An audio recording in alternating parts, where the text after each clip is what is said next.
A mensagem chegou por texto. Não uma ligação, não uma visita.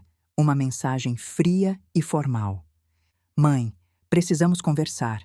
Restaurante Terraço Jardins, sexta às 20 horas. É importante. Luciana. Luciana, minha filha de 42 anos. Uma mulher que costumava me ligar todo domingo, que costumava me visitar com meus netos todo mês, até que parou de fazer isso há aproximadamente 8 meses. As ligações foram ficando mais raras, as visitas desapareceram completamente, e agora isso, uma convocação formal para um restaurante caro. Eu sabia que não ia ser bom. Li a mensagem 3 vezes naquela manhã de segunda-feira. Mas antes de eu continuar, verifique se você já se inscreveu no canal, deixe seu like. E me conte nos comentários de onde você está ouvindo minha história. Quero muito saber até onde ela já chegou. Estava tomando café na varanda do meu apartamento em Moema, olhando a cidade acordar, como faço todos os dias desde que Antônio morreu. Quase 5 anos de café sozinha. Quase 5 anos de silêncio, onde antes havia conversa. Sem bom dia, mãe. Sem como você está. Sem beijo no final. Só aquelas palavras secas, como se Luciana estivesse marcando reunião com uma fornecedora. Deixei o café esfriar entre as mãos. Terraço Jardins. Eu conhecia o lugar de nome, um daqueles restaurantes da Oscar Freire, onde um prato de massa custa o que eu gasto de mercado em uma semana. Não era o tipo de lugar que Luciana costumava sugerir para encontros comigo. Aliás, Luciana não costumava mais sugerir encontros comigo. Tentei lembrar a última vez que minha filha tinha ligado de verdade. Não uma mensagem rápida de feliz aniversário ou boas festas. Uma ligação onde se pergunta como o outro está e se espera pela resposta. Fazia meses. O aniversário dela tinha sido em setembro. Eu liguei para dar os parabéns. A conversa durou 3 minutos. Eu sei porque olhei o registro depois, tentando entender por que tinha ficado com aquele gosto amargo na boca.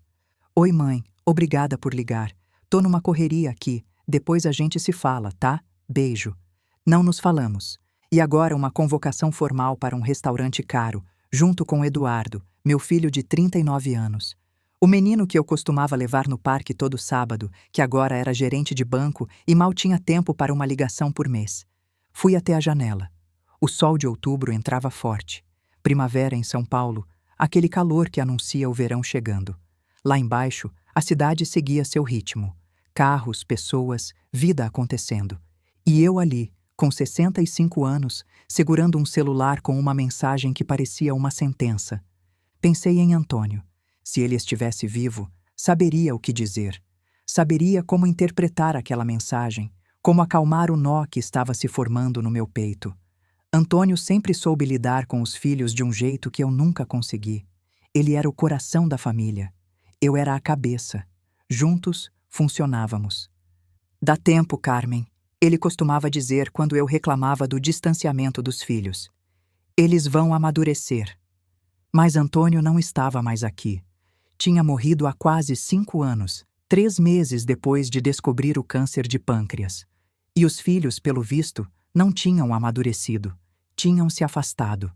Peguei o telefone e disquei o número que sei de cor.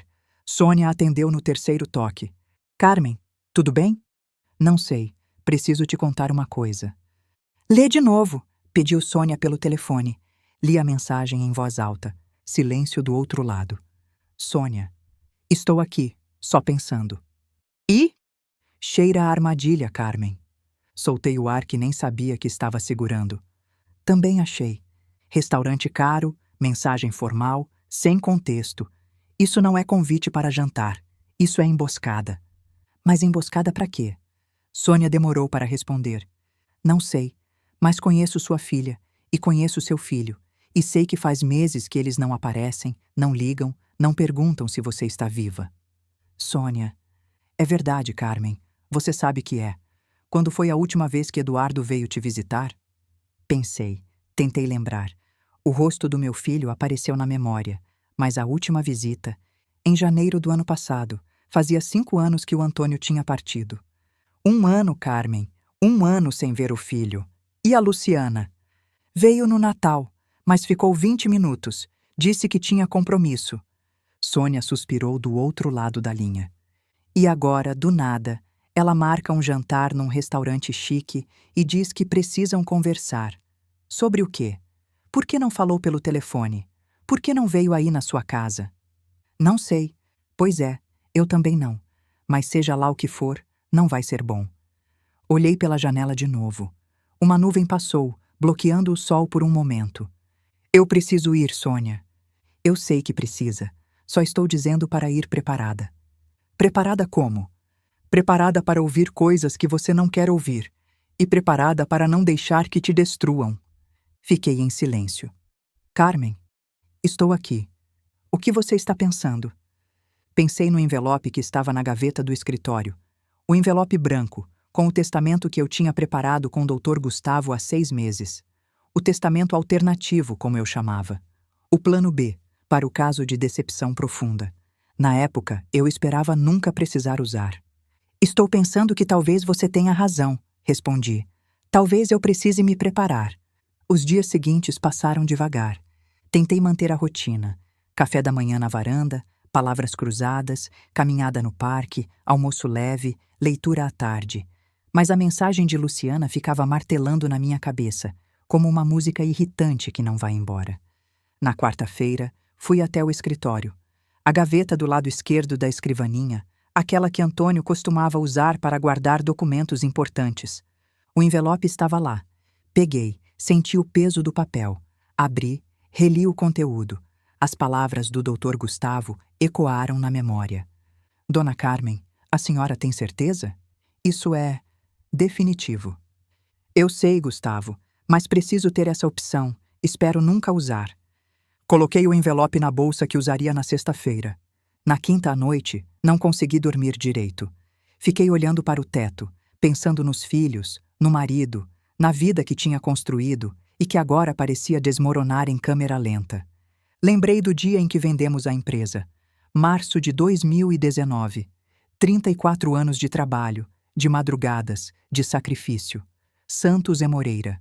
Representações comerciais. O nome que Antônio e eu construímos do zero. E, finalmente, a recompensa. 20 milhões de reais depositados na conta. Antônio estava radiante naquele dia. Agora vamos aproveitar a vida, Carmen. Viajar, descansar, curtir os netos. Sorri com a lembrança, e a dor veio junto, como sempre vem. 7 meses depois da venda, Antônio descobriu o câncer. 3 meses depois do diagnóstico, ele se foi. E os filhos? Os filhos foram ao velório, claro. Choraram, me abraçaram, prometeram que estariam sempre por perto. Promessas vazias. Aos poucos, as ligações diminuíram. As visitas ficaram mais raras. Natal virou obrigação de 20 minutos. Aniversário virou mensagem de WhatsApp com emoji de bolo. E agora, uma convocação formal para um restaurante caro. Olhei para o relógio no criado mudo. 3 da manhã. Antônio, sussurrei para o escuro. O que eles vão fazer? O silêncio não respondeu. Sexta-feira, 18 de outubro de 2024. O dia se arrastou.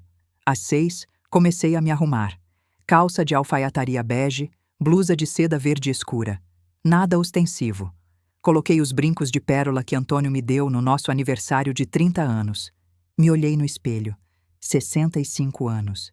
Cabelos grisalhos, olhos castanhos que já viram muita coisa. Você aguenta isso, disse para o reflexo.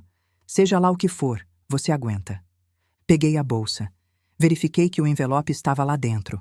Às 7h30, saí. A noite estava quente. 27 graus. Típico de outubro em São Paulo. O trânsito na Ibirapuera estava tranquilo. E cheguei a Oscar Freire em 20 minutos. Estacionei meu Onix prata na rua lateral. O carro tem 6 anos, mas funciona perfeitamente. Nunca vi motivo para trocar. Antônio me ensinou que carro é para andar, não para impressionar. O restaurante Terraço Jardins ficava no 2º andar de um prédio todo de vidro. Subi a escadaria de mármore, sentindo os olhares dos funcionários.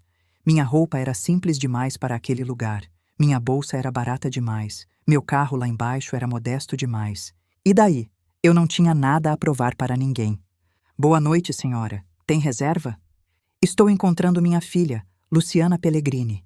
Ah, sim. Ela já está na mesa. Por aqui, por favor. O maître me conduziu pelo salão. Toalhas brancas, taças de cristal, velas em cada mesa. O tipo de lugar onde as pessoas vão para ver e ser vistas, para gastar em uma noite o que muita gente ganha em um mês. Luciana adorava esses lugares. Eu nunca entendi o porquê. A mesa ficava junto à janela, com vista para a rua arborizada lá embaixo. E lá estavam eles, Luciana e Eduardo, meus 2 filhos, juntos, esperando por mim. Senti o estômago afundar. Luciana estava impecável, como sempre. Cabelos castanhos lisos e brilhantes, maquiagem perfeita, vestido de uma cor que provavelmente tinha nome em francês. Bolsa de grife apoiada na cadeira ao lado. Unhas feitas, postura estudada, a imagem de uma mulher bem-sucedida. Pelo menos era a imagem que ela gostava de projetar. Eduardo estava de camisa social e calça escura, mesmo sendo sexta-feira à noite. Meu filho sempre foi mais contido que a irmã, mais quieto, mais inseguro, mais fácil de influenciar.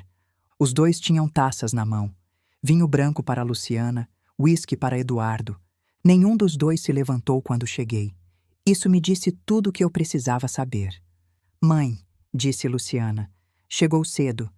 Sentei na cadeira vazia, a que ficava de frente para os 2, como se eu fosse a ré num julgamento. Pontualidade é respeito, respondi. Fui educada assim. Sempre tão formal, murmurou Eduardo, girando o uísque no copo sem me olhar nos olhos. Olhei para os 2. Luciana, 42 anos, arquiteta de interiores com escritório próprio. Eduardo, 39, gerente de banco, casado com Fernanda, aquela nora que nunca escondeu que me achava inadequada, velha demais, simples demais. Esses eram os bebês que eu segurei nos braços, as crianças que eu criei, os adultos que agora me olhavam como se eu fosse uma estranha incômoda. Vocês queriam conversar, eu disse. Estou aqui. Luciana e Eduardo trocaram um olhar. Aquele tipo de olhar que as pessoas trocam quando ensaiaram uma conversa difícil e estão decidindo quem começa. O garçom apareceu, quebrando o momento. A senhora deseja algo para beber? Água, por favor, sem gás. Luciana fez um gesto impaciente, como se minha escolha fosse constrangedora. Mãe, pode pedir o que quiser, a gente paga. Eu sei que posso, e quero água. O garçom anotou e sumiu. O silêncio caiu sobre a mesa como uma toalha molhada. Pesado, desconfortável, difícil de ignorar. Ao redor, o restaurante vibrava com conversas e risadas. Casais jantando, famílias comemorando, gente vivendo suas vidas. E ali, naquela mesa junto à janela, 3 pessoas que compartilhavam sangue, mas pareciam não compartilhar mais nada. Eu esperei. Não seria eu a primeira a falar. Quem tinha convocado a reunião eram eles, que explicassem o motivo. Luciana respirou fundo, endireitou os ombros e começou. Mãe, nós precisamos ser honestos com você. Estou ouvindo. É sobre a nossa relação, a relação entre nós 3. O que tem a nossa relação? Luciana me olhou nos olhos e o que eu vi ali me gelou por dentro. Não era raiva, não era tristeza, era algo pior, era indiferença ensaiada. Ela não funciona mais, disse minha filha, e nós precisamos falar sobre isso. Luciana parecia ter esperado a vida inteira para dizer o que veio a seguir. Mãe, eu vou falar e peço que você escute até o final, sem interromper. Pode fazer isso? Assenti com a cabeça. Minha filha endireitou a postura, como se estivesse prestes a fazer uma apresentação para clientes importantes. Ensaiado. Tudo aquilo era ensaiado. Eu e Eduardo conversamos muito nas últimas semanas, sobre nós, sobre nossa infância, sobre a família, e chegamos a algumas conclusões que precisamos compartilhar com você. Fez uma pausa, dramática, calculada. A verdade é que você nunca foi uma mãe de verdade para nós. As palavras me atingiram como um tapa, mas eu não me movi. 65 anos de vida me ensinaram a não demonstrar dor na frente de quem quer me machucar. Você estava sempre trabalhando, continuou Luciana, a voz firme e fria. Sempre em reunião, sempre com a cabeça na empresa. O papai era quem nos criava de verdade. Quem ia nas reuniões de escola, quem ajudava com o dever de casa, quem estava lá quando a gente precisava. O papai era presente, concordou Eduardo, finalmente encontrando coragem para falar. Você era uma sombra. Aparecia às vezes para cobrar nota, cobrar comportamento, cobrar. Mas estar ali de verdade? Nunca. Você nunca estava satisfeita com nada que a gente fazia, disse Luciana. Eu tirava 9, você perguntava por que não foi 10. Eu ganhava campeonato de natação, você perguntava se eu tinha estudado para a prova. Nada era suficiente. Eu ouvia. Cada palavra era uma agulha entrando devagar na pele. Não o bastante para gritar, mas o suficiente para sangrar por dentro. E quando a gente cresceu, Luciana continuou, ficou pior. Você perdeu minha formatura. Eu estava lá, disse, sem conseguir me conter. Chegou atrasada. A voz dela subiu. Perdeu meu discurso. Eu era oradora da turma, mãe. Oradora. E quando eu olhei para a plateia, a cadeira da minha mãe estava vazia.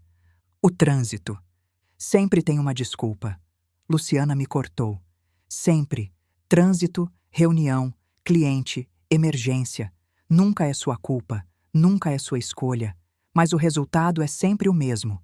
Você não estava lá. Eduardo se inclinou para a frente, como se finalmente tivesse tomado coragem. No meu casamento, mãe, você quase perdeu meu casamento. Eu estava lá, Eduardo. Chegou quando a Fernanda já estava entrando na igreja. Eu olhei para trás e a cadeira da minha mãe estava vazia. Você sabe o que eu senti? Não respondi. Vergonha, disse meu filho.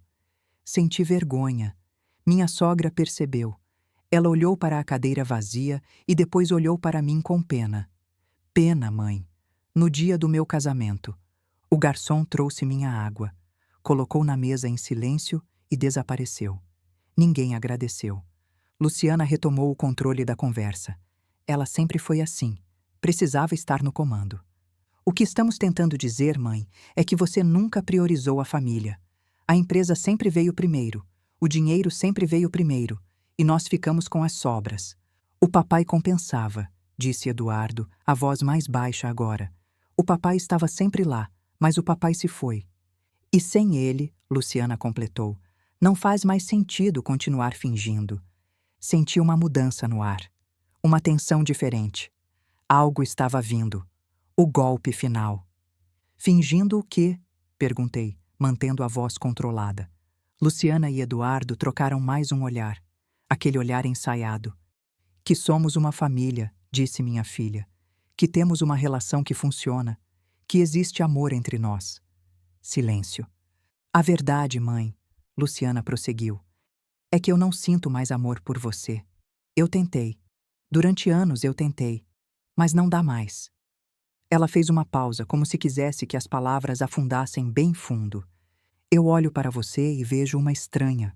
Uma mulher que compartilha meu DNA, mas que eu não conheço de verdade. E que não me conhece. Eu sinto a mesma coisa, disse Eduardo, quase sussurrando. Desculpa, mãe, mas é verdade. Peguei o copo de água. Bebi um gole. Coloquei de volta na mesa. Minhas mãos não tremeram. Por fora, eu era pedra. Por dentro, estava sangrando. E o que vocês propõem? Perguntei.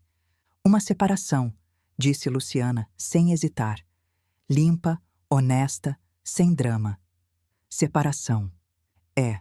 A gente para de fingir que somos uma família. Para com esses encontros de Natal, onde todo mundo conta os minutos para ir embora. Para de ligar por obrigação, visitar por culpa, manter essa farsa. Cada um segue sua vida, completou Eduardo. Sem ressentimento, sem cobrança. Só paz. Olhei para os dois. 42 anos de Luciana. 39 de Eduardo. Uma vida inteira criando, alimentando, educando, sacrificando para dar a eles tudo que eu não tive. E era assim que terminava. Num restaurante caro, com toalhas brancas e taças de cristal, meus filhos me descartando como se eu fosse um móvel velho que não combina mais com a decoração. E meus netos? Perguntei. A pergunta pareceu pegar Luciana de surpresa. O que tem os netos? Lucas e Beatriz. Não vou mais ver meus netos? Luciana desviou o olhar por um momento. O primeiro sinal de desconforto desde que começou o discurso ensaiado. Seria melhor assim, disse ela, para evitar confusão. Confusão. É. Eles são novos, não vão entender essa situação. E sinceramente, mãe, ela me olhou de novo e a frieza tinha voltado. Você não tem relação com eles. Eles mal te conhecem. Lucas me chamou de a senhora do apartamento uma vez, disse Eduardo, como se isso provasse alguma coisa. Ele tinha 7 anos. Não sabia que você era a avó dele. Porque vocês nunca trouxeram ele aqui, eu disse. A primeira nota de emoção escapou na minha voz, e eu me odiei por isso. Porque não fazia sentido, respondeu Luciana rápida. Você não sabe lidar com crianças. Nunca soube. Eles ficavam desconfortáveis aqui. Fechei os olhos por um segundo. Lembrei de Beatriz bebê, nos braços de Antônio. Minha neta caçula, com aqueles olhos grandes e curiosos. Essa menina tem os meus olhos, Carmen. Antônio disse naquele dia. Ela é especial. Lembrei de Lucas pequeno, correndo pelo meu apartamento, e Luciana pedindo para eu não bagunçar a rotina dele, e levando ele embora depois de meia hora. Lembrei de cada visita cortada, cada feriado encurtado, cada desculpa inventada para não me deixar ver meus netos. E agora eles tinham a audácia de dizer que eu não tinha relação com as crianças, como se a culpa fosse minha. Então é isso, eu disse abrindo os olhos. Vocês querem que eu desapareça da vida de vocês. Não é desaparecer, disse Luciana. É aceitar a realidade. E qual é a realidade, Luciana? Que não somos uma família de verdade. Somos pessoas que compartilham sangue e história, mas não amor. E tudo bem. Não precisa ser um drama. Podemos só seguir em frente, cada um no seu caminho. Separação limpa, repeti. Sem culpa, sem obrigação. Exatamente. Olhei para a janela. A noite de São Paulo brilhava lá fora, indiferente ao que acontecia aqui dentro. Carros passando, pessoas andando, a cidade vivendo sua vida enquanto a minha desmoronava. Pensei em Antônio. O que você faria, meu amor? O que você diria para eles? Mas Antônio não estava mais aqui. E se estivesse, talvez as coisas fossem diferentes. Talvez os filhos não tivessem chegado a esse ponto. Ou talvez tivessem. Talvez o problema nunca tivesse sido minha ausência. Talvez fosse algo dentro de Luciana e Eduardo que nem todo o amor do mundo conseguiria consertar. O garçom apareceu de novo. Gostariam de ver o cardápio? Luciana assentiu, toda a eficiência. Sim, por favor. Ele distribuiu os menus. Luciana já foi abrindo o dela, os olhos varrendo as opções sem pestanejar nos preços. Eduardo folheava o cardápio sem realmente ver, claramente desconfortável com tudo aquilo. Interessante. Eduardo não queria estar ali. Luciana o tinha convencido, arrastado, manipulado, como sempre fez desde que eram crianças. O salmão daqui é excelente, disse Luciana. Mãe, você deveria experimentar. Vou querer só uma sopa. Não estou com fome. Ela deu de ombros como se minha escolha fosse mais uma prova de inadequação. Fizemos os pedidos. Salmão grelhado para Luciana. Filé mignon ao ponto para Eduardo. Sopa de legumes para mim. Quando o garçom se afastou, eu falei: Posso dizer uma coisa agora? Luciana pareceu surpresa. Claro. Vocês têm razão. Os dois me olharam confusos. Sobre o quê? Sobre algumas coisas. Não sobre tudo, mas sobre algumas. Tomei mais um gole de água. Organizei os pensamentos. Eu trabalhei demais. Isso é verdade. Perdi momentos importantes. Cheguei atrasada quando deveria ter chegado cedo. Priorizei a empresa em dias que deveria ter priorizado vocês. Luciana abriu a boca para falar, mas eu levantei a mão. Deixa eu terminar. Ela se calou.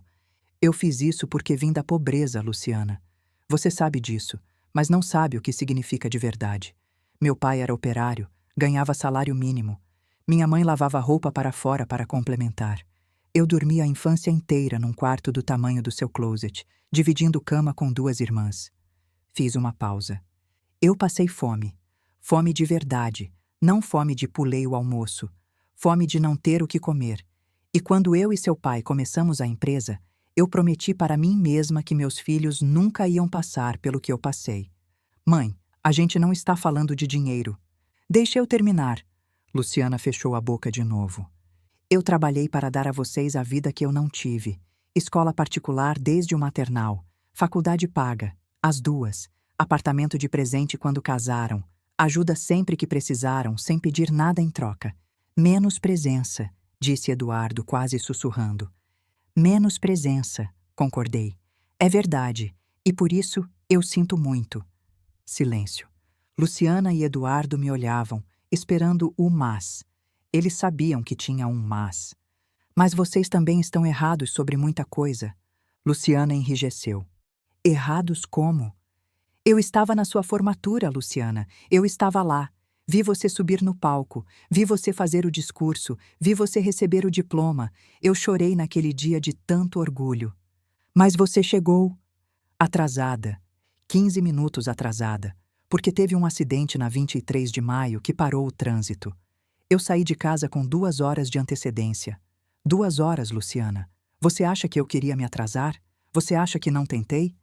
Você poderia ter saído mais cedo ainda. E você poderia ter me dado o benefício da dúvida. Uma vez. Uma única vez na vida. Mas não. Você guarda esse atraso há 20 anos como se fosse prova de que eu não te amava. Como se 15 minutos apagassem uma vida inteira. Luciana não respondeu. Me virei para Eduardo. E você? No seu casamento. Eu estava lá. Sentei na primeira fila. Vi você trocar alianças com Fernanda. Vi vocês serem declarados marido e mulher. Eu estava lá, Eduardo. Mas você quase me atrasei, porque tinha um cliente importante que ligou em cima da hora, e eu tive que escolher. Sabe o que eu escolhi? Ele não respondeu. Escolhi desligar o telefone na cara do cliente e ir para o casamento do meu filho. Perdi o negócio. O cliente fechou com a concorrência no dia seguinte. E eu nunca me arrependi, porque eu estava lá para ver você casar. Eduardo baixou os olhos. Mas você só lembra do quase. Só lembra que eu quase me atrasei. Não lembra que eu estava lá. Não lembra que eu escolhi você. Olhei para os dois. Vocês passaram a vida construindo uma história sobre mim. Uma história onde eu sou a vilã, a mãe ausente, a mulher que amava mais dinheiro que os filhos. E toda vez que acontecia alguma coisa que não encaixava nessa história, vocês ignoravam, ou distorciam, ou simplesmente esqueciam. Isso não é justo, disse Luciana. A gente não inventou nada. Não inventaram, mas selecionaram, pegaram os momentos ruins e transformaram na história inteira.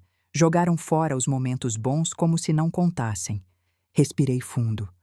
Mas vocês são adultos, 42 e 39 anos. Se essa é a história que querem contar sobre mim, eu não posso impedir. O garçom trouxe a comida. Salmão reluzente de manteiga, filé mignon sangrando no ponto, minha sopa modesta soltando vapor. Ninguém tocou em nada. Então você não aceita a separação? Perguntou Luciana. Olhei para minha filha. Eu não disse isso. Então o quê? Estou processando, Luciana. Vocês acabaram de dizer que não me amam e querem me cortar da vida de vocês. Me deem 1 minuto. Ela teve a decência de parecer levemente envergonhada, mas só levemente. Eduardo continuava olhando para o prato intocado. O restaurante zumbia ao nosso redor. Na mesa ao lado, uma família comemorava alguma coisa. Bolo, velas, parabéns para você, cantado em coro desafinado. Olhei para aquela família, pai, mãe, filhos adolescentes rindo. Será que eram felizes de verdade? Ou também tinham seus segredos, seus ressentimentos, suas facadas guardadas para o momento certo? Mãe, chamou Luciana. Voltei minha atenção para ela. Vocês querem a separação limpa, eu disse. Querem seguir em frente, cada um com sua vida, sem obrigação. É o que faz mais sentido. E os netos? Vocês querem que eu suma da vida deles também? Luciana hesitou pela primeira vez. Seria mais fácil. Para quem? Para todo mundo. Assenti devagar. Entendo. Peguei minha bolsa que estava pendurada na cadeira. Luciana e Eduardo se entreolharam, confusos. Você vai embora? Perguntou Eduardo. Ainda não. Abri a bolsa. Tirei o envelope branco. Antes de qualquer decisão, quero mostrar uma coisa para vocês. Coloquei o envelope na mesa, entre os pratos intocados. Luciana olhou para o papel como se fosse uma bomba. De certa forma, era. O que é isso? Perguntou ela. Abra e leia. Mãe, a gente não precisa de drama. Não é drama, é informação. Abre. Luciana pegou o envelope com cautela, como se pudesse morder. Abriu, tirou os documentos, começou a ler. Eu observei o rosto dela mudar. Primeiro, confusão. Depois, incredulidade. Depois, algo que parecia pânico. "O que é isso?" ela repetiu, mas agora a voz estava diferente.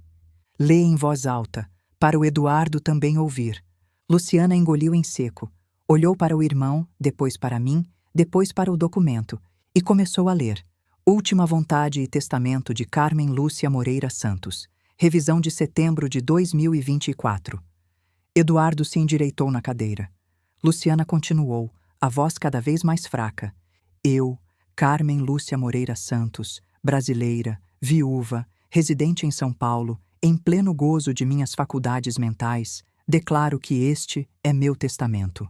Ela pulou alguns parágrafos legais, os olhos correndo pelo documento até encontrar o que importava.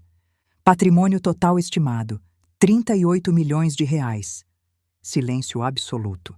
Eduardo arrancou o documento das mãos da irmã. 38 milhões? Isso não pode estar certo. Eu não disse nada. Deixei que lessem. Luciana pegou o papel de volta, as mãos visivelmente tremendo agora. Composição do patrimônio. Aplicações financeiras e investimentos, 22 milhões de reais. Imóveis comerciais, 2 salas em Pinheiros, 4 milhões de reais. Imóvel residencial, apartamento em Moema, 2 milhões de reais. Outros ativos, 10 milhões de reais. Ela parou de ler. Me olhou. Mãe, você tem 38 milhões de reais? Continua lendo, eu disse. A parte que interessa vem agora. Luciana voltou os olhos para o papel. As mãos tremiam tanto que o documento chacoalhava. Distribuição do patrimônio após meu falecimento, ela leu. A meus filhos, Luciana Santos Pellegrini e Eduardo Santos Ribeiro, deixo a quantia de 5 mil reais para cada um, destinada exclusivamente ao custeio de meu funeral, caso optem por providenciá-lo. Ela parou. 5 mil reais? Continua. O restante de meu patrimônio será distribuído da seguinte forma: Fundação de Pesquisa do Câncer do Hospital Sírio-Libanês, 15 milhões de reais. Caritas Brasil, para assistência a famílias em situação de vulnerabilidade, 10 milhões de reais. Fundo de Bolsas de Estudo, Antônio e Carmen Santos, para jovens de baixa renda em universidades públicas e privadas, 10 milhões de reais. Reserva para despesas administrativas e contingências, 3 milhões de reais. Luciana largou o papel na mesa como se queimasse. Você está dando 38 milhões para a caridade, disse Eduardo. 38 milhões. E a gente recebe 5 mil. Cada um, eu corrigi. 5 mil cada um, para o funeral. Mas... Luciana parecia ter perdido a capacidade de formar frases completas. Mãe, isso é loucura. Você não pode. Posso, eu disse. É meu dinheiro. Trabalhei a vida inteira por ele. Posso fazer o que quiser.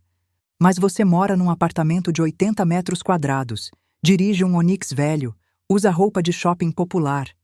E daí? E daí que a gente achava, a gente pensava. Que eu não tinha mais nada, completei. Que o dinheiro tinha acabado.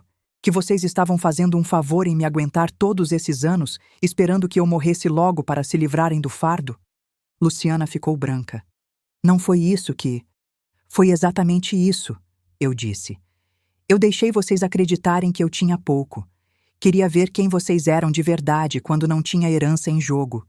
Agora eu sei. Eduardo parecia em choque. Mas mãe, 38 milhões. Vendemos a empresa por 20 milhões em 2019, expliquei.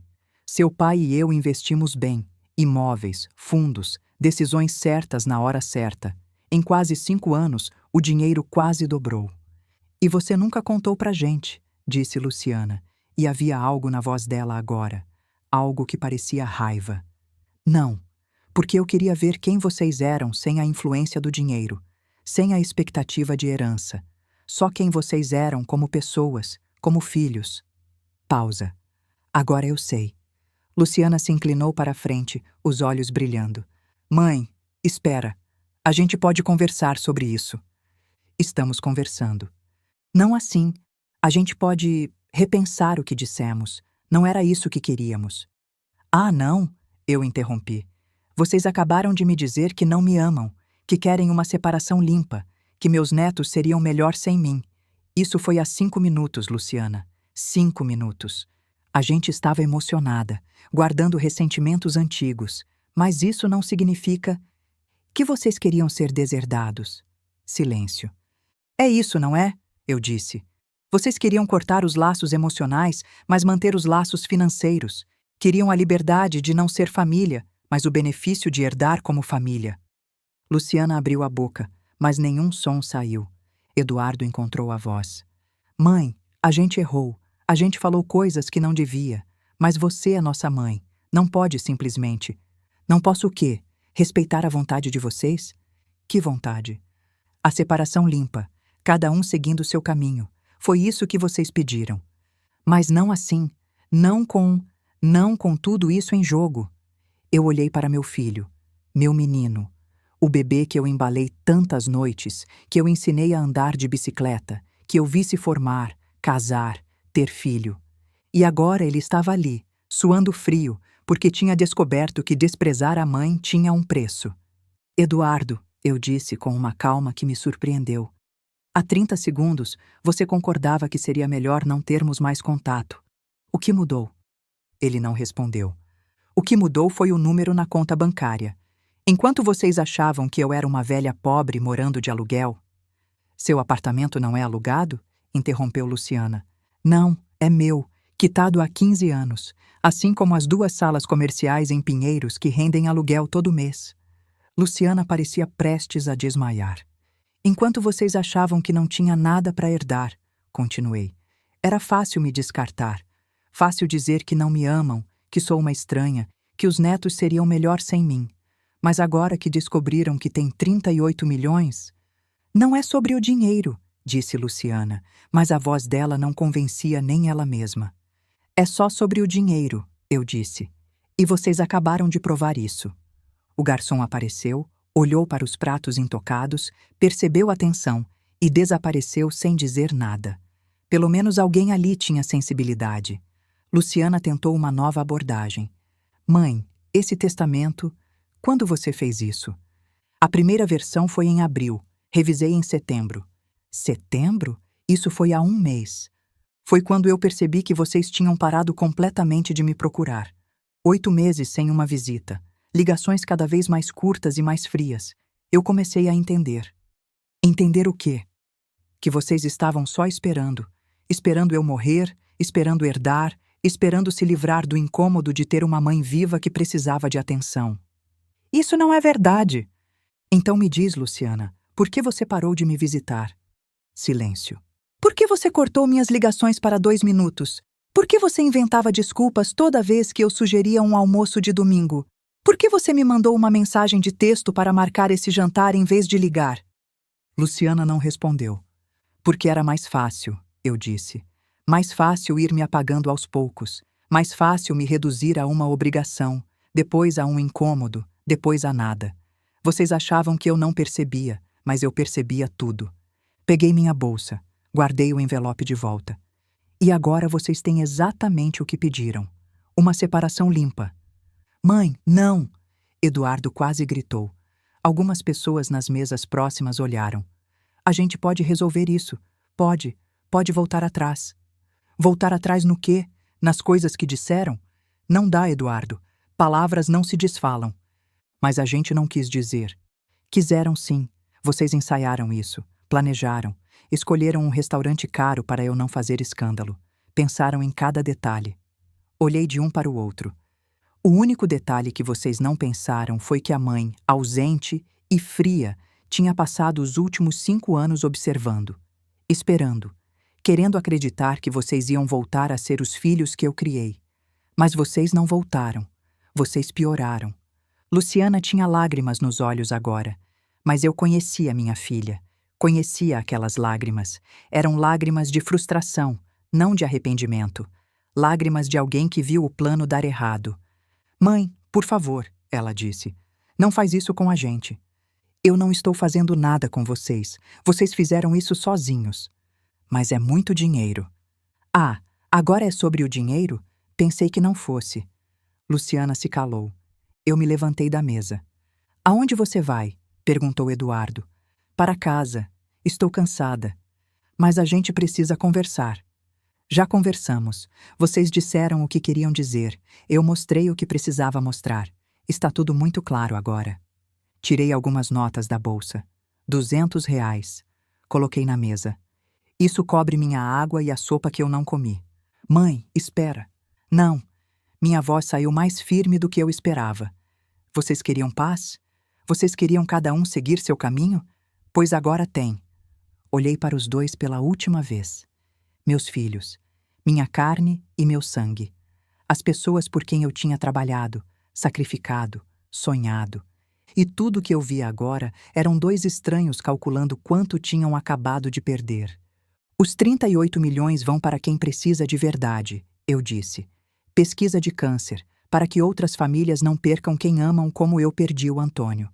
Caridade, para ajudar gente que passa fome como eu passei. Bolsas de estudo, para dar oportunidade a jovens como eu fui um dia. Dei um passo para trás. E vocês dois vão receber R$ 5.000 cada, para o funeral, se quiserem ir. Mãe, boa noite. Aproveitem o jantar. Virei as costas e andei em direção à saída. Atrás de mim, ouvi Luciana chamar meu nome. Uma vez, 2 vezes. Eu não olhei para trás. Desci a escadaria de mármore. Saí para a noite quente de São Paulo. O ar estava pesado, úmido, anunciando chuva de verão.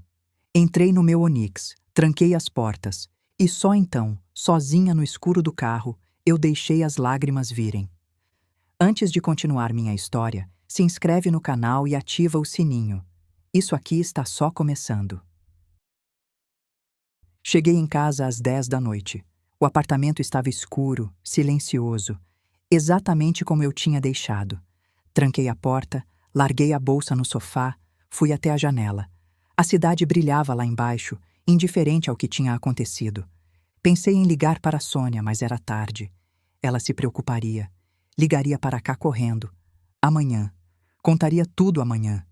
Fui para o quarto, tirei a roupa, coloquei a camisola. Deitei na cama. A cama que dividi com Antônio por 40 anos e que agora era grande demais para mim sozinha. Você viu isso? Sussurrei para o escuro. Você viu o que seus filhos fizeram? O silêncio não respondeu. Mas de alguma forma eu sentia que Antônio sabia. Onde quer que ele estivesse, ele sabia. E pela primeira vez em muito tempo, eu não estava com raiva dele por ter me deixado. Eu estava com raiva dos filhos por terem me feito sentir que a culpa era minha. Fechei os olhos e tentei dormir. O sono custou a vir, cheio de imagens do jantar, das palavras de Luciana, do rosto de Eduardo. Mas em algum momento da madrugada, a exaustão venceu. O celular começou a tocar às 6 da manhã. Luciana. Ignorei. Tocou de novo às 6h15. Eduardo. Ignorei. Entre 6h30 e 8 da manhã, meu telefone registrou 23 ligações perdidas. Mensagens começaram a chegar. Mãe, por favor, atende. A gente precisa conversar. Não foi isso que a gente queria. Me liga quando puder, por favor. Li todas. Não respondi nenhuma. O sol de sábado entrava pela janela do quarto. Um dia bonito lá fora, primavera em São Paulo, céu azul e ar quente. Um dia que parecia zombar da tempestade dentro de mim. Levantei, fui até a cozinha, fiz café. A rotina me ancorava. Era a única coisa que eu conseguia controlar. Às 9 horas, liguei para a Sônia. Carmen, o que aconteceu? Você pode vir aqui? Estou saindo agora. Sônia chegou às 10, com pão de queijo e cara de preocupação. Você parece péssima, foi a primeira coisa que ela disse. Obrigada. Conta. Então eu contei. Tudo. O jantar, as acusações, a proposta de separação limpa, a revelação do testamento, a cara de Luciana quando descobriu os 38 milhões, a tentativa patética de voltar atrás. Sônia ouviu em silêncio, os olhos cada vez mais arregalados. Quando terminei, ela soltou um longo suspiro. Meu Deus, Carmen. Eu sei. 38 milhões. Eu sei. E eles não faziam ideia. Ninguém fazia. Era assim que eu queria. Sônia me olhou com algo que parecia admiração. Você planejou isso. Não planejei o jantar, mas planejei estar preparada para quando eles mostrassem quem realmente eram. E eles mostraram. Com todas as letras. Sônia se recostou no sofá, processando. E agora? O que você vai fazer? Olhei para o celular que não parava de vibrar com mensagens. Nada. Nada? Eles quiseram separação. Eles vão ter. Não vou atender ligação. Não vou responder mensagem. Não vou abrir a porta se aparecerem aqui. Você consegue fazer isso? Pensei na pergunta. Vou ter que conseguir. Sônia segurou minha mão. E como você está? De verdade? Olhei para minha amiga de 40 anos. A única pessoa no mundo que me conhecia de verdade. Que tinha me visto forte e fraca, feliz e devastada, no topo e no fundo. Doendo, admiti. Dói muito, mas não estou arrependida. Nem deveria estar. Será que eu fui tão mamãe assim, Sônia? Ela apertou minha mão com força. Você estava em cada formatura, pagou cada faculdade. Estava lá quando Luciana teve Lucas, quando Eduardo casou, quando Antônio morreu.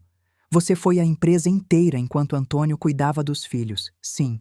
Mas vocês eram um time. Você trazia o dinheiro, ele trazia a presença. Não é crime dividir funções. Mas eles disseram o que queriam acreditar. Porque é mais fácil culpar você do que admitir que eles é que são ingratos, mesquinhos e interesseiros. Senti os olhos marejarem. A Luciana estava chorando quando eu saí. Lágrimas de crocodilo. Você acha? Carmen, ela passou o jantar inteiro te atacando. Disse que não te ama, que você é uma estranha, que seus netos seriam melhor sem você. E de repente, quando descobre que tem dinheiro, começa a chorar. Por favor. Sônia tinha razão. Eu sabia que ela tinha razão, mas ainda doía. O que eu faço agora? Perguntei. Agora você vive.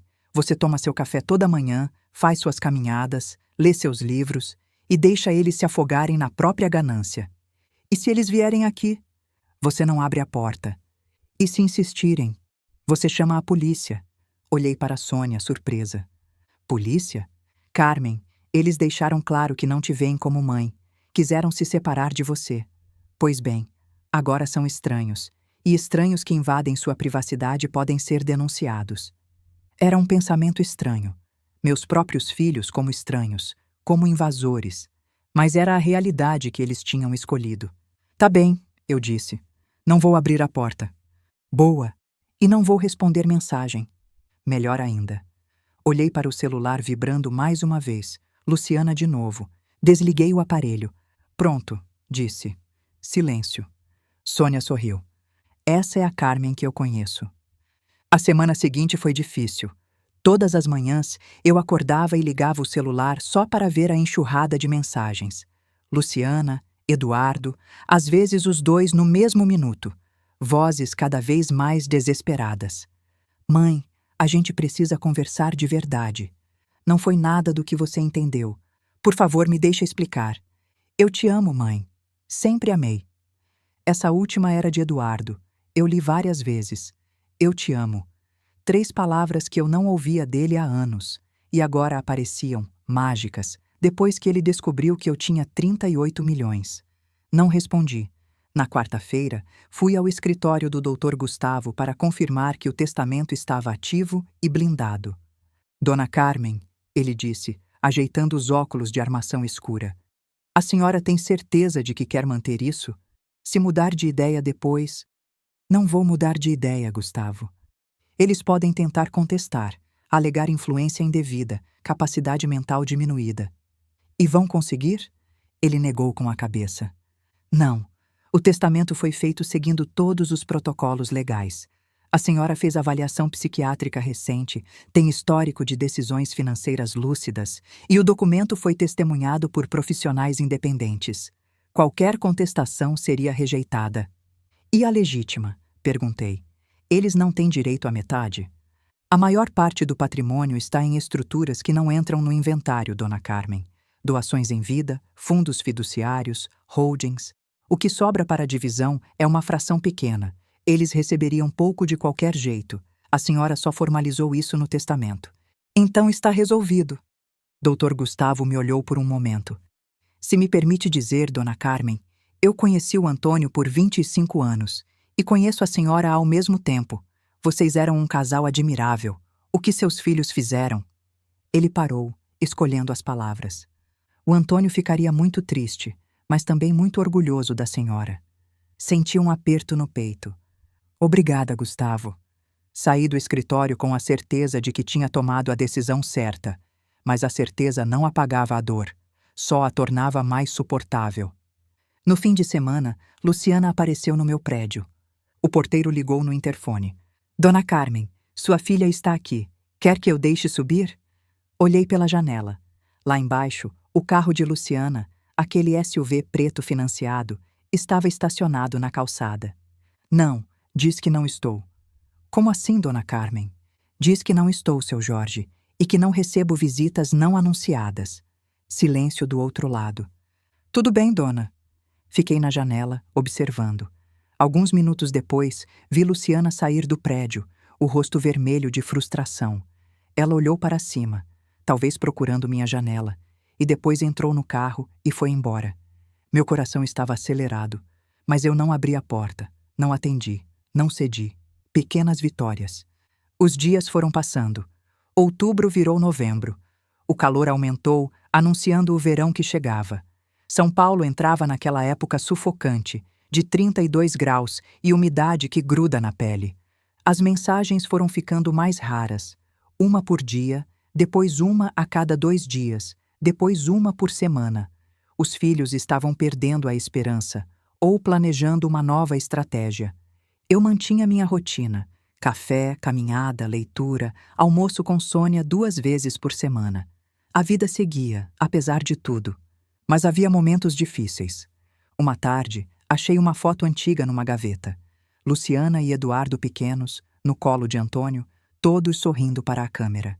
Natal de 1990, talvez. Eu lembrava daquele dia. Tinha preparado peru, rabanada, tudo que as crianças gostavam. Olhei para a foto por um longo tempo. Onde foi que erramos? Pensei. Em que momento esses bebês se transformaram em pessoas capazes de fazer o que fizeram? Não tinha resposta. Talvez nunca tivesse. Guardei a foto de volta na gaveta. Terça-feira, 5 de novembro de 2024. O interfone tocou às 2 da tarde. Seu Jorge, o porteiro, com voz hesitante. Dona Carmen, tem um senhor aqui. Diz que é seu genro, Marcos Pellegrini? Marcos, o marido de Luciana, o homem que eu mal via nas reuniões de família, sempre no canto, sempre com aquele ar de quem se acha superior. Pensei em recusar, mas algo me dizia que valia a pena ouvir o que ele tinha a dizer, conhecer a estratégia do inimigo. Deixa subir, seu Jorge. 3 minutos depois, a campainha tocou. Abri a porta. Marcos estava ali, de camisa social azul clara e calça de sarja, como se tivesse acabado de sair de uma reunião de negócios. Os cabelos grisalhos nas têmporas, o relógio caro no pulso, presente de algum cliente antigo, provavelmente, porque eu sabia que ele não tinha dinheiro para comprar um desses. Dona Carmen, ele disse com um sorriso que não chegava aos olhos. Obrigado por me receber. Entre, Marcos, mas seja breve, não tenho a tarde inteira. Ele entrou, olhando ao redor do apartamento como se estivesse avaliando o lugar. Pequeno, modesto, móveis de qualidade, mas sem ostentação. Nada que indicasse 38 milhões de reais. Posso sentar? Perguntou. Pode. Ele sentou no sofá. Eu fiquei de pé, encostada na janela. Não ofereci café, não ofereci água.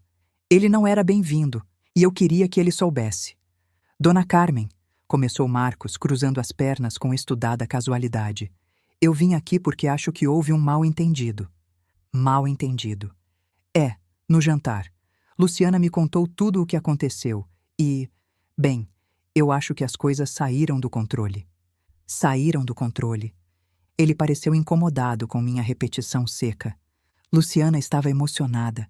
Ela guardava coisas há anos, sabe como é. E quando finalmente colocou para fora, saiu de um jeito inadequado. Inadequado é uma palavra interessante para o que aconteceu. Marcos suspirou, como se eu fosse uma criança teimosa que não entende o óbvio. O que eu estou tentando dizer é que ninguém naquela mesa queria realmente uma separação. Luciana ama a senhora. Eduardo ama a senhora. Eles só Precisavam ser ouvidos. Eu olhei para meu genro, aquele homem que eu via uma vez por ano, se tanto, que nunca me perguntou como eu estava, nunca ofereceu ajuda depois que Antônio morreu, nunca tratou minha filha com o respeito que ela merecia. E agora estava ali, no meu sofá, tentando me convencer de que tudo tinha sido um mal-entendido. Marcos, eu disse, quanto você deve atualmente? O sorriso falso desapareceu do rosto dele. Como assim? Sua dívida. Quanto é? 200 mil? 300? Silêncio. 280 mil, eu disse. Aproximadamente. Entre cartões de crédito, empréstimos pessoais e o financiamento do carro que está 4 parcelas atrasado. Marcos tinha ficado branco. Como você sabe disso? Eu sei muita coisa, Marcos. Sei que seu escritório de consultoria perdeu 3 clientes grandes no último ano. Sei que a Casa de Perdizes está há 2 meses de ir a leilão se vocês não pagarem as parcelas atrasadas. Sei que a escola das crianças mandou carta cobrando mensalidades em atraso. Ele abriu a boca, mas nenhum som saiu. Você não veio aqui pela família, continuei. Veio pelo dinheiro. A herança seria a salvação de vocês, não seria? 38 milhões divididos por 2 filhos, 19 milhões cada. Dava para pagar todas as dívidas e ainda sobrava muito. Dona Carmen, eu... Só que não vai ter herança, Marcos. Não para vocês. E agora você vai voltar para casa e contar para a Luciana que a tática do mediador bondoso não funcionou. Marcos se levantou, o rosto vermelho. De vergonha ou de raiva, eu não sabia dizer. A senhora está cometendo um erro, disse ele, tentando parecer ameaçador. O único erro que eu cometi foi criar filhos que achavam que podiam me descartar e ainda herdar meu dinheiro. Mas esse erro eu já corrigi. Fui até a porta e abri. Vá embora, Marcos, e não volte. Se você ou qualquer membro da sua família aparecer aqui de novo sem convite, eu chamo a polícia. Ele me olhou por um longo momento. Depois, sem dizer mais nada, passou por mim e saiu. Fechei a porta. Minhas mãos tremiam, mas não de medo, de adrenalina, de satisfação. Pequena vitória número 2. Liguei para Sônia assim que Marcos foi embora. Você não vai acreditar no que acabou de acontecer. Contei tudo. Sônia riu, aquela risada alta e sem vergonha que eu conhecia há 40 anos. Carmen, você é uma fera. Como você sabia das dívidas dele? Eu tenho meus contatos, Sônia. Quando você vive 65 anos e constrói uma empresa, você conhece gente. E quando você tem dinheiro de verdade, as pessoas te contam coisas. E ele não desconfiou? Antes do jantar, quero dizer. Ninguém desconfiou. Eu e Antônio sempre vivemos de forma modesta. Nunca ostentamos nada. Para o mundo, éramos só um casal de aposentados vivendo de pensão. Gênios! Vocês dois eram gênios! Sorri, apesar de tudo.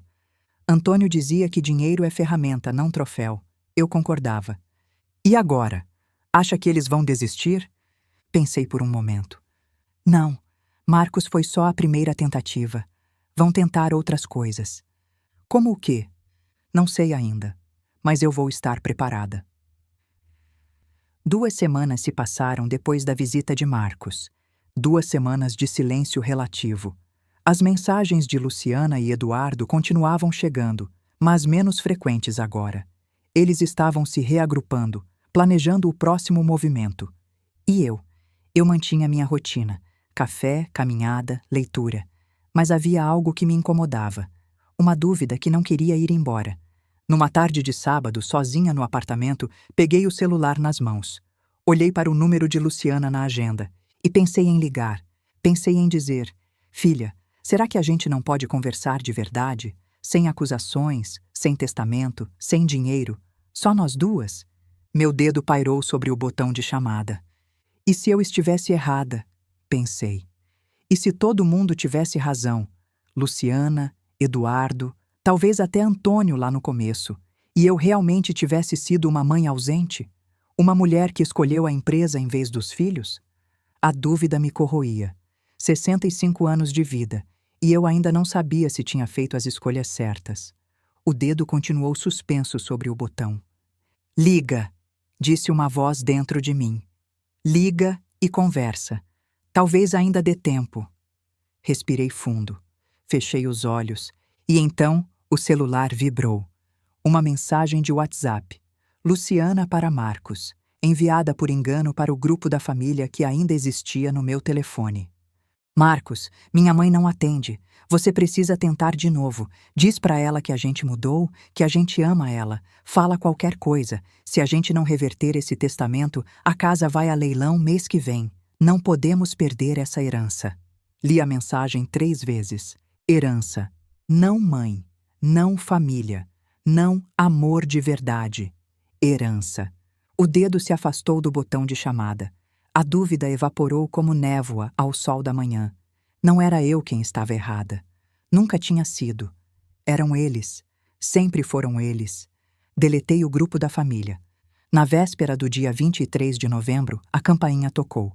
Abri a porta sem verificar pelo olho mágico. Erro meu. Era Lucas, meu neto de 17 anos. Ele estava ali, desconfortável, com fone de ouvido no pescoço e celular na mão. Alto, magro, cabelos modernos, tênis de marca. A imagem de um adolescente típico de família classe média alta. "Oi, vó", disse ele, sem me olhar nos olhos. Meu coração se apertou. Fazia quanto tempo que eu não via esse menino? 1 ano? Mais? "Lucas, que surpresa! Entre!" Ele entrou, olhando ao redor com o mesmo ar avaliador que Marcos tinha tido. Só que no caso de Lucas, era desinteresse, não cálculo. "Quer água? Suco?" "Não, obrigado. Eu só... A mãe pediu para eu vir." "Ah, então era isso." A mãe pediu. "É. Ela disse que vocês brigaram e que seria legal se eu viesse te visitar." Sentei no sofá, indicando para ele fazer o mesmo. Lucas sentou na beirada da poltrona, como se quisesse poder levantar e fugir a qualquer momento. "Lucas", eu disse, "você sabe por que sua mãe e eu estamos brigadas?" Ele deu de ombros. "Mais ou menos. Ela disse que foi um mal-entendido." Mal-entendido. É a segunda vez que eu ouço essa palavra essa semana. Ele me olhou confuso. "O que realmente aconteceu, vó?" Pensei em como responder. Lucas era um menino, 17 anos, ainda no colégio. Não era justo jogar nele o peso do que os pais dele tinham feito. "Sua mãe e seu tio disseram algumas coisas dolorosas para mim", respondi. "Coisas que não podem ser desfeitas." "Tipo o quê?" "Isso é entre nós, adultos. Você não tem culpa de nada." Ele pareceu aliviado com essa resposta. "Tá. Então, vocês vão fazer as pazes?" "Não sei, Lucas. Talvez não. Mas você é a minha avó." Olhei para o menino, o neto que eu mal conhecia, porque a filha nunca deixou a gente criar um vínculo de verdade. "Sou, e sempre vou ser. Mas isso não significa que eu tenho obrigação de aceitar ser tratada de qualquer jeito." Lucas não respondeu. Olhou para o celular, provavelmente desejando estar em qualquer outro lugar. "Lucas, você pode ir embora se quiser. Eu sei que você não queria estar aqui." Ele levantou rápido, rápido demais. "Desculpa, vó, é que eu tenho prova amanhã e..." "Tudo bem, vai estudar." Ele foi até a porta, aliviado, mas antes de sair, parou e se virou. "Vó?" "Sim?" "Eu não sei o que aconteceu de verdade, mas... desculpa, por qualquer coisa." Senti os olhos marejarem. "Obrigada, Lucas. Boa sorte na prova." Ele assentiu e foi embora. Fechei a porta e fiquei ali por um momento, encostada na madeira. Luciana tinha mandado o próprio filho como arma emocional. Tinha usado um adolescente para tentar me manipular. E o pior, quase tinha funcionado, mas eu vi a visita pelo que ela era. Mais uma tentativa desesperada. Lucas não veio porque queria me ver. Veio porque a mãe mandou. Ele não sabia nada sobre mim. Não tinha interesse em saber. Era um estranho com o meu sangue. E a culpa não era dele. Liguei para a Sônia naquela noite. Eles mandaram o menino como arma emocional. "O Lucas?" "É. Apareceu aqui, claramente sem querer estar, repetindo que foi mal entendido e perguntando se vamos fazer as pazes." "E você disse o quê?" "Que não sei, e que ele não tem culpa de nada." Sônia suspirou. "Você é boa demais, Carmen." "Não sou. Só não quero fazer com ele o que a Luciana fez comigo.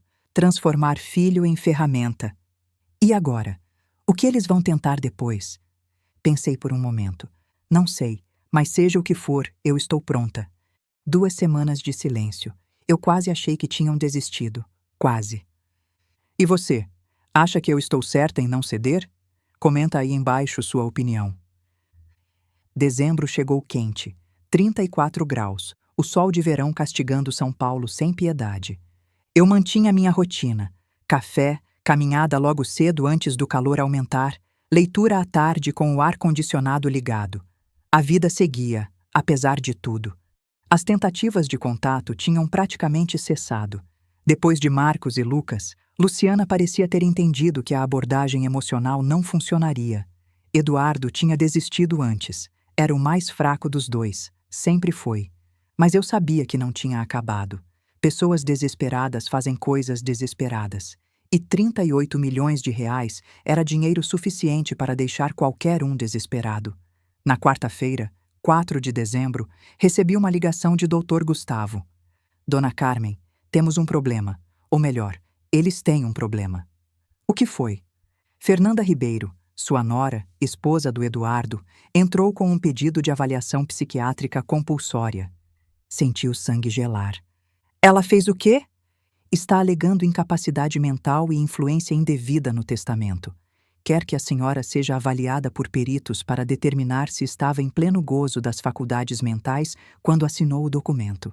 Sentei no sofá, as pernas subitamente fracas. Fernanda, a nora que mal me olhava nos encontros de família, a advogada fria e calculista que tratava Eduardo como subordinado e a mim como inconveniência. Isso pode funcionar, Gustavo? Não, mas pode ser constrangedor e demorado. O que você sugere? Houve uma pausa do outro lado da linha. Eu sugiro um confronto direto, no território dela. O que você quer dizer?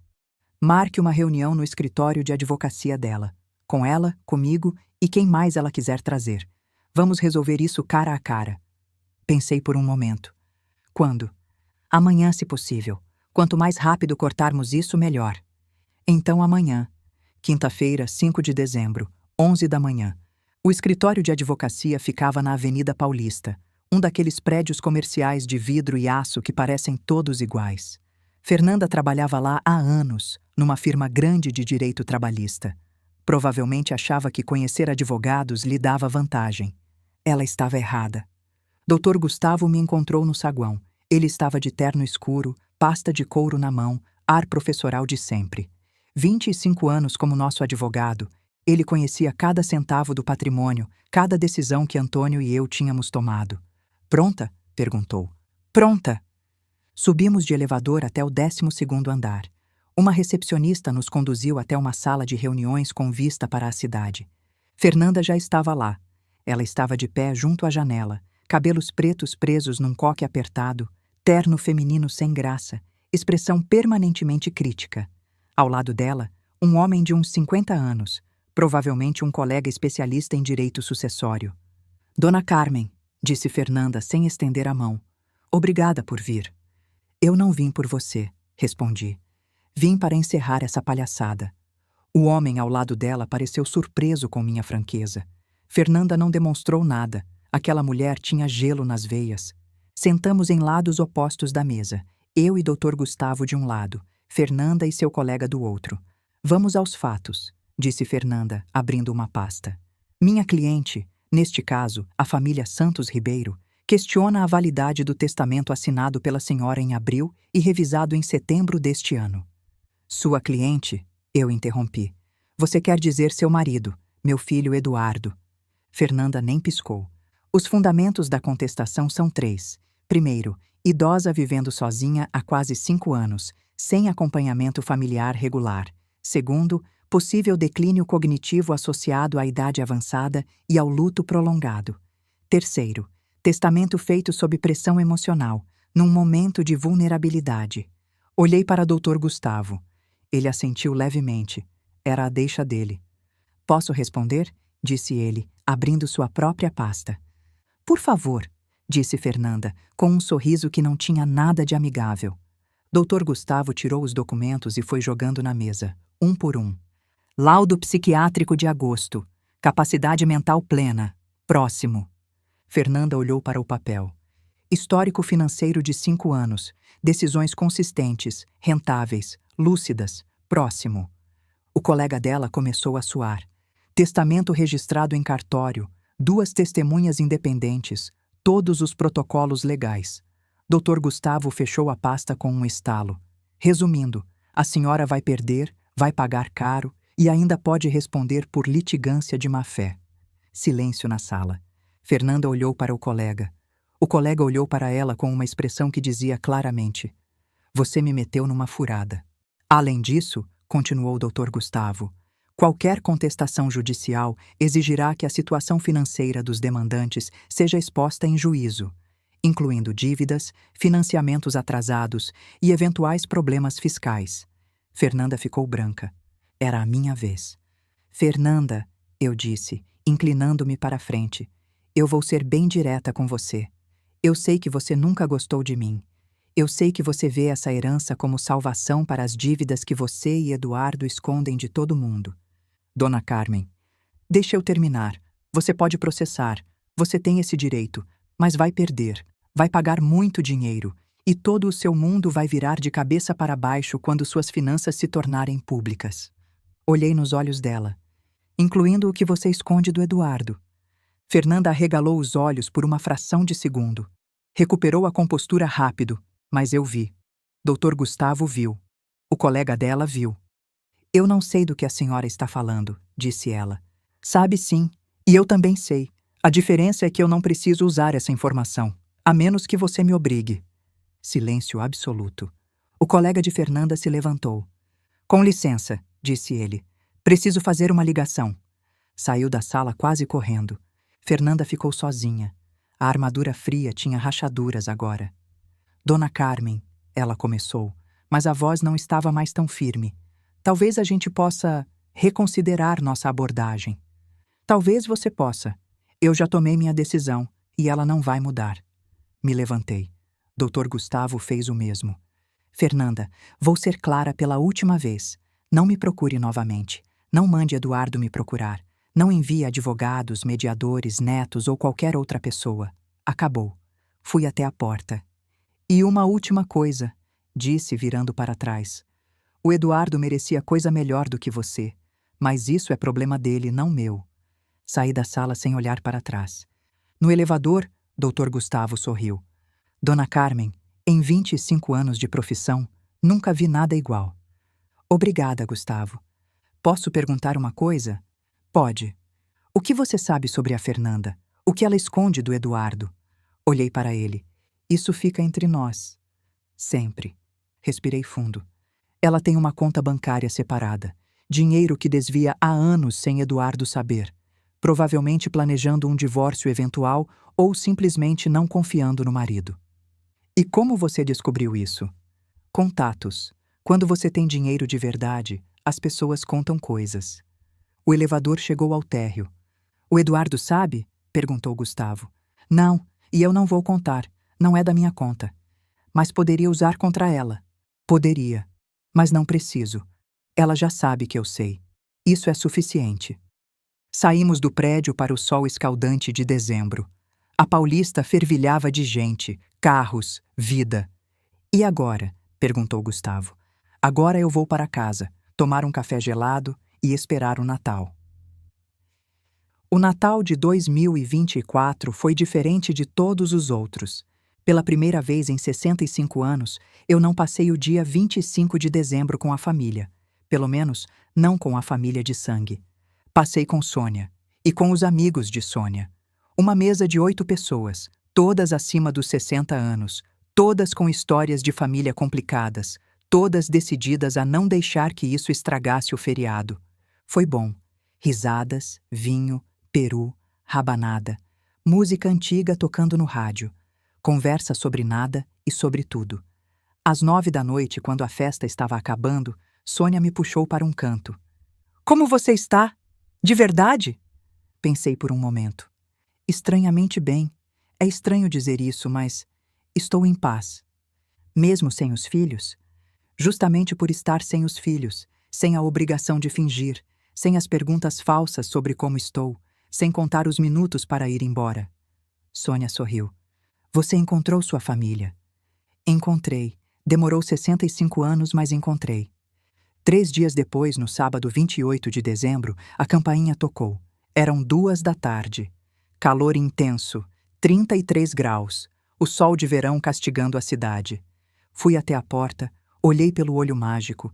Tinha aprendido a lição desde Lucas. E quase não acreditei no que vi. Beatriz, minha neta de 13 anos. Sozinha. Ela estava suada, os cabelos castanhos cacheados grudando no rosto, óculos escorregando no nariz. Usava uma camiseta simples e shorts jeans. Parecia ter andado muito. Abri a porta. Beatriz, o que você está fazendo aqui? Ela me olhou com aqueles olhos grandes, os olhos de Antônio, ele sempre dizia. Oi, vó. Sua mãe sabe que você está aqui? Ela negou com a cabeça. Não, eu fugi. Vim de metrô. Meu coração se apertou. 13 anos, sozinha no metrô de São Paulo, atravessando a cidade para me ver. Entra, disse. Entra agora. Ela entrou. Fechei a porta. Quer água? Você está vermelha. Quero, por favor. Fui até a cozinha. Peguei uma garrafa de água gelada. Voltei para a sala. Beatriz tinha sentado no sofá, as pernas balançando sem tocar o chão. Bebe, disse, entregando a garrafa. Ela bebeu metade de uma vez. Depois suspirou, como se estivesse aliviada por finalmente estar ali. Vó, eu não sei o que está acontecendo. O que você quer dizer? Na minha casa, com a minha mãe, com todo mundo. Ninguém me conta nada, mas eu sei que tem alguma coisa errada, e sei que tem a ver com você. Sentei ao lado dela no sofá. O que você ouviu? Conversas. Minha mãe e meu pai discutindo à noite. Minha mãe chorando no telefone.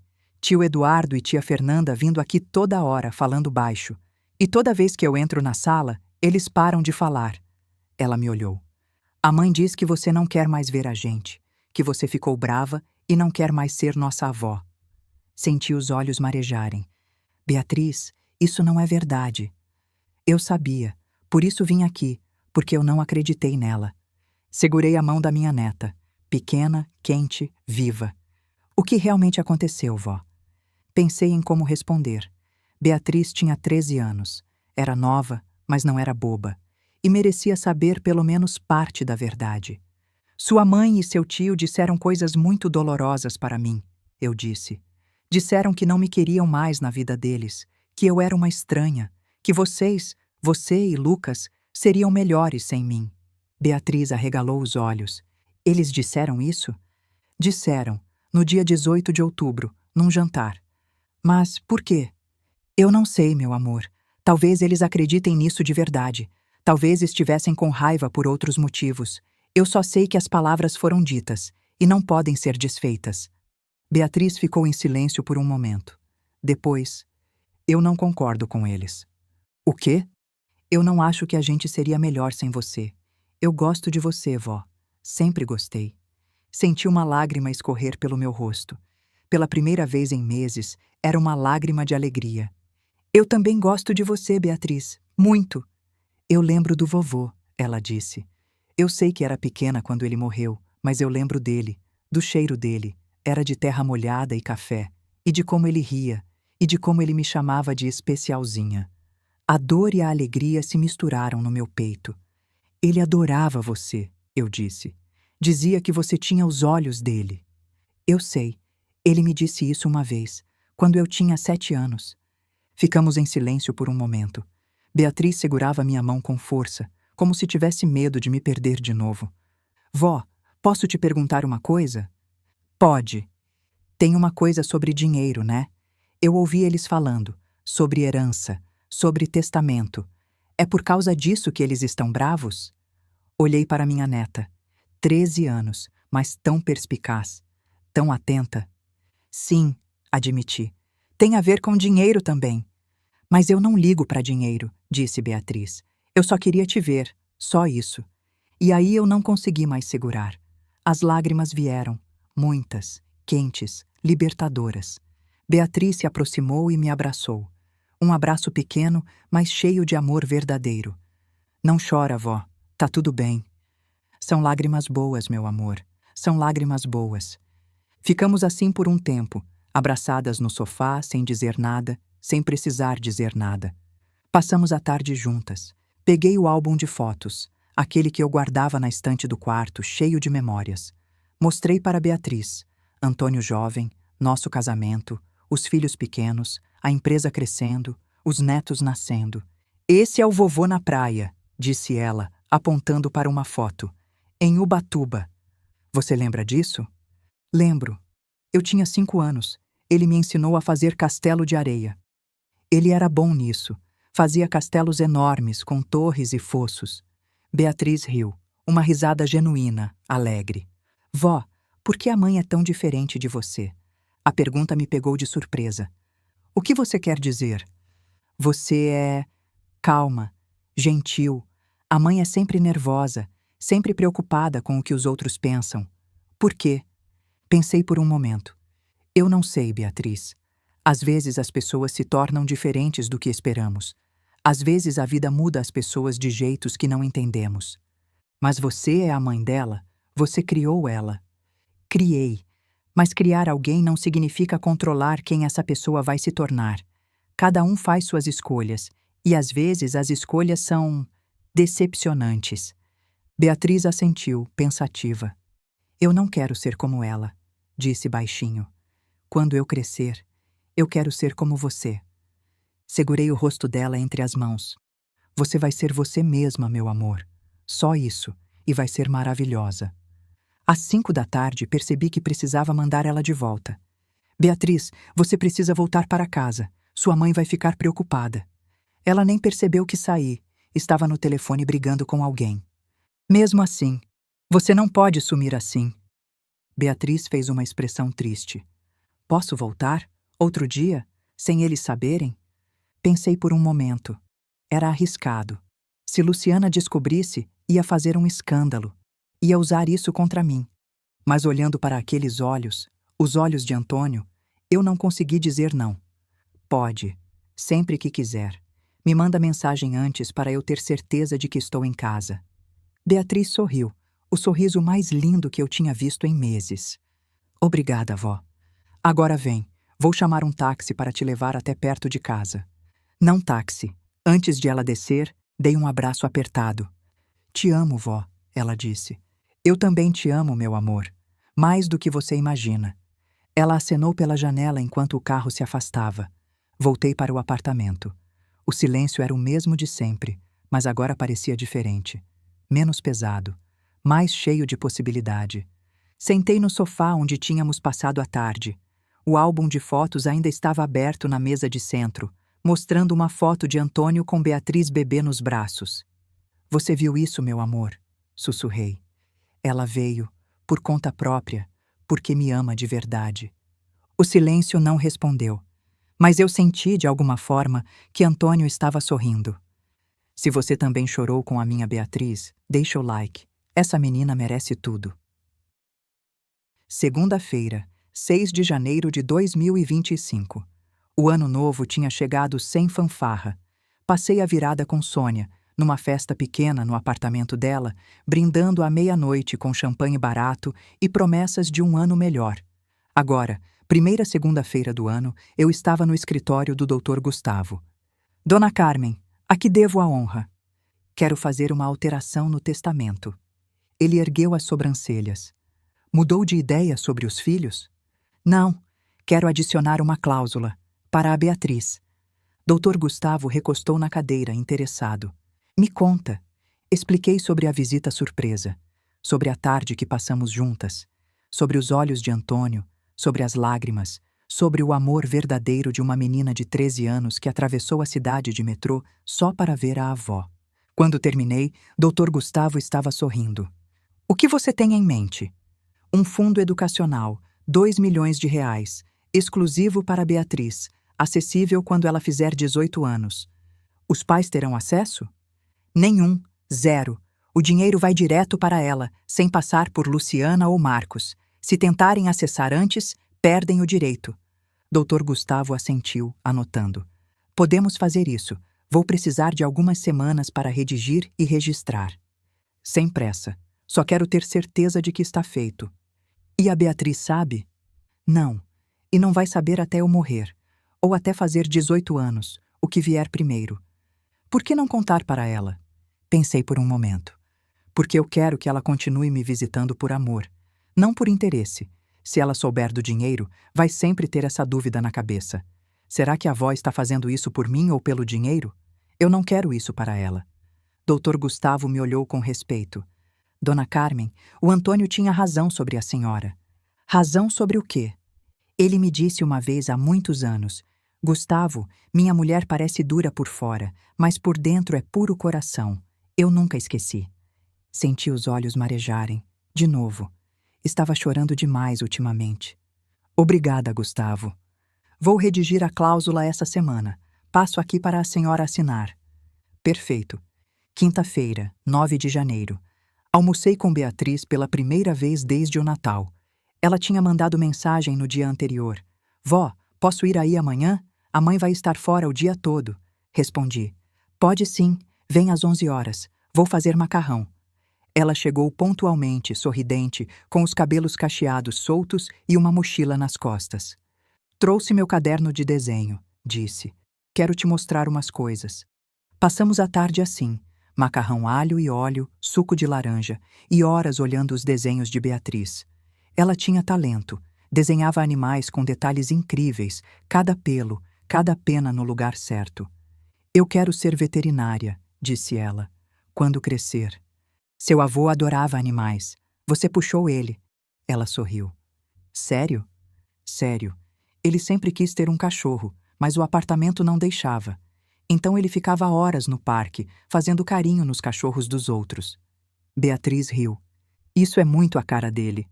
Às 3 da tarde, quando ela estava prestes a ir embora, eu disse: Beatriz, posso te pedir uma coisa? O quê? Continue vindo me ver, sempre que puder, mesmo quando eu ficar velha e chata. Ela me olhou com seriedade. Vó, você nunca vai ser chata, e eu sempre vou vir, prometo. Nos abraçamos na porta. Te amo, vó. Eu também te amo, minha especialzinha. Ela sorriu com o apelido de Antônio. Depois entrou no elevador e sumiu. Fechei a porta e encostei nela por um momento. Isso, pensei. Isso é família. Isso é amor. 3 meses depois do jantar, Sônia apareceu no meu apartamento com bolo de laranja e a pergunta de sempre. Arrependida? De nada. A Luciana ainda tenta contato? Parou semana passada. Acho que finalmente entendeu. E o Eduardo? Desistiu primeiro. Sempre foi o mais fraco dos dois. Ficamos em silêncio por um momento, olhando pela janela. O sol de janeiro castigava São Paulo. 32 graus, verão pleno. Sabe o que eu fiz essa semana? Eu disse. Fui ao Sírio-Libanês, conhecer a equipe de pesquisa de câncer. Os 15 milhões que vão para lá podem salvar vidas, Sônia, de pessoas que ainda têm tempo. E a fundação de bolsas? Começa em março. Primeira turma de 10 estudantes, jovens de baixa renda. Tudo em nome do Antônio. Sônia ergueu a xícara de café. A nova fase. A nova fase. Meu celular vibrou. Mensagem de Beatriz. Vó, podemos almoçar domingo? Saudades. Respondi. Claro, meu amor. Restaurante de sempre. Outra mensagem dela. Uma foto. Ela com um gato de rua no colo. Achei ele na praça. Posso levar para casa? A mãe vai surtar, cá. Se a mãe surtar, traz para minha casa. Aqui tem espaço. Sério, vó? VC é a melhor. O celular vibrou mais uma vez. Não era Beatriz, era Luciana. Mãe, eu sei que você está vendo a Beatriz escondido. Isso não vai ficar assim. Li a mensagem, respirei fundo e deletei. Algumas batalhas não valem a energia. E Luciana já tinha perdido a guerra. Sorri. Um sorriso pequeno, mas genuíno. Isso era família. Isso era amor. E isso era suficiente. Se a minha história tocou você, compartilha com alguém que precisa ouvir isso e conta nos comentários. Você conhece alguém como eu? Uma mulher que teve que se proteger da própria família?